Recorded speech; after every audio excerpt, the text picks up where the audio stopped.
you know, he'd hurt his shoulder in high school, but he went and came down, and that's how he hurt his shoulder. And then, you know, just a crazy deal. Adam, I mean, just stuck his foot in the ground. And that's pretty much how all these ACLs happen that I've seen in my career. It's usually, most of the time, it's non-contact, you know, and it's like wow. But the good news is Adam is it's best case scenario. Is, you know, a lot of these ACLs, there's multiple ligament damage or MCL or whatever, meniscus, and his was completely isolated, very clean, no swelling at all. So that's why they can go ahead and do surgery in the morning.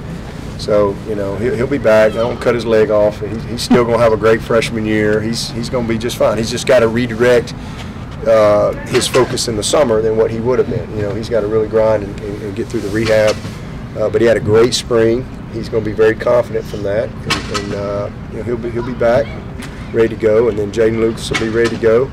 Everybody else is all postseason stuff. So, I mean, and they're all doing great. And then we got a couple guys out. You know, I think I told you we had a couple guys with mono. You know, we had Bo tweaked his hamstring, nothing major there. Again, if we were next week, he'd be ready to go. Tucker rolled his ankle, but all the guys, it's all postseason surgery stuff, and they're all doing really well. So, do you think there's a possibility Adams can be ready for late fall? I think anything's possible. I mean, you know, I think I don't know if he'll be ready for fall camp, but he'll be back in the season at some point. I mean, Amari tore his ACL almost a week apart and played in the first game. Y'all were here, Tyson Pumachan tore his Achilles in the spring game and was ready for the first game. So, I mean, anything's possible, but you don't put any expectations on it because everybody's different. I mean, he's back when he's back. If he's back for camp, great. If he's back in September, great. If he's back in October, great. But he's going to be back. And like I said, he'll still have a great freshman year. There's no doubt about that in my mind. What did you learn about the inside linebackers this spring? Very athletic, very fast, and very focused group. It's been fun moving Trenton in there and watching him, mature in a different role. I love what I see. It was good to get Sergio back the second half, so he was able to get some work these last 6 practices. But man, love what I see out of Trotter and Levante, McGuire. Man, McGuire is just like a different dude. I mean, he's got some swagger. He's playing fast. It's just a very knowledgeable group, And even though Trotter is just going to be a sophomore, he's one of the. I mean, that guy's off the charts. Football IQ and just instincts for the game. And then Barrett Carter, he's as good a football player as this entire team. He could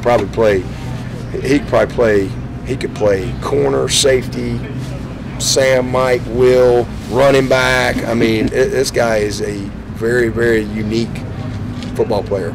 I mean, he's a great young prospect. So we're really excited about it. I think we're going to be very athletic there. We're going to be very knowledgeable there. We're going to be fast. And then when we get these 3 dudes coming in here, Woodaz and Kobe and TJ and Dudley, we'll have the depth that we need to kind of backfill that group. But those first 6 guys are going to be ready to play when it comes bright light time. Yeah, but chronologically speaking, this is probably one of the youngest coaching staffs we've had in a while. I guess what kind of dynamic do you think they've had, and how do you see that kind of play? Is it really? I didn't even think about that. Got rid of some of them old heads. That's good. Bunch of old geezers. Glad we got rid of all them guys. I hadn't really thought about that, so let me process that. I guess Wes is younger than Brent, Nick, and Todd. I guess they're about the same. I don't know. Maybe Todd might be a little younger. Who else are we bringing here? Robbie's probably skipping the average. Yeah, right. Robbie's completely broken the scale on that. An outlier. Yeah, that's an outlier. Yeah, throw that one out. All right, yeah, Thomas he's got a little ways to go there. K. Rich, for Tony, they're about the same. I think they're about the same. And then who am I missing? Anybody else? That's about it. I don't know. It's been good. They're all very experienced guys and seasoned football people. regardless of, you know, if they're 38 or 48. I mean, you know, they're all very prepared and well equipped to do the job that we've asked them to do, and it's been fun. I mean, that's been as much fun as anything, putting the team together, but also getting the staff to settle out. We've got some really good off-field support people that have joined us as well. That's been a great additions for us. So it's good. I mean, I think they're all ready to go do a great job. Has there been any separation between Aiden and BT at punter? Pretty close. Honestly, that's the only question I got on this team. If you ask me what question marks you have on the team, I got one question mark coming out of spring, and that is who's running out there first at punter. So to be determined. We'll see. Other than that, I mean, I think I don't really have any question marks. I think we got the right people. We got a bunch of great kids. I'm loving our exit meetings that's going on right now, and just the insight, you know, from this group. And something I always really look forward to. It's a fun team, man. This is a close group. They got, I think, all the intangibles that great teams need to have, and I think come August, when we finally get everybody back together, I think we'll have the type of depth that you need to have. Yeah, well, this is a little random, but when you look around college football and you see collectives popping up with NIL, just what do you think about collectives, and does Clemson need one? Yeah, I don't think anything about it. I just focus on coaching my team. You know, I mean, I think that's whatever's out there. It's a natural progression that, you know, one school has a good chef, the other school's going to get a good chef. One school has 3 street coaches, the other school's going to eventually get 3 street coaches. You know, so you know, I think that probably will be some announcements, you know, on the Clemson end. I mean, again, we're limited in that area, but you know, what we can do. But I think some of the things that I've heard out there, I think are positive and would fit the purpose of our program and fit within, you know, something that everybody can participate in, you know, that type of thing. But, you know, hey, I mean, these guys, like I said many times, if they've got an opportunity to do something on their own, on their time, good for them. My focus is what's going on when they show up, you know, and preparing our team and all that other stuff, you know, and then making sure they've got the resources that they need to help navigate, you know, those external things. This is kind of another kind of random question, but, you know, thinking back to your time at Alabama, what were your first impressions of Woody McCorvey, and, you know, what kind of impact do you feel like he's had on you? Oh, I didn't like Woody. I didn't like Woody. We laugh about that all the time, and it's just crazy how, you know, you just, and it was simple. You know, Tommy, and those of you who've been around Tommy was 100 miles an hour. He was wide open, especially as a receiver coach. You know, he was my first receiver coach, and that's all I'd just spent a year with him. And he really, and I knew he liked me, and I had advanced, and I was in position. I was like, man, I'm going to really get a chance to compete. I played in a game. He took me to a couple games, took me to the bowl game. It wasn't like it is now, where, you know, everybody goes. I mean, it was different in those days, and so I felt good. And then all of a sudden, you come back from the bowl game, and all the coaches are gone.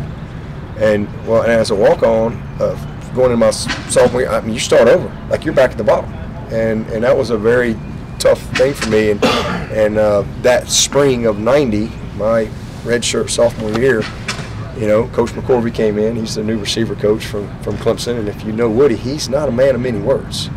And, you know, but when he says something, you better listen. But so I went from Tommy, who was 100 miles an hour, to Woody, who didn't even really know my name. Or I didn't think he knew my name.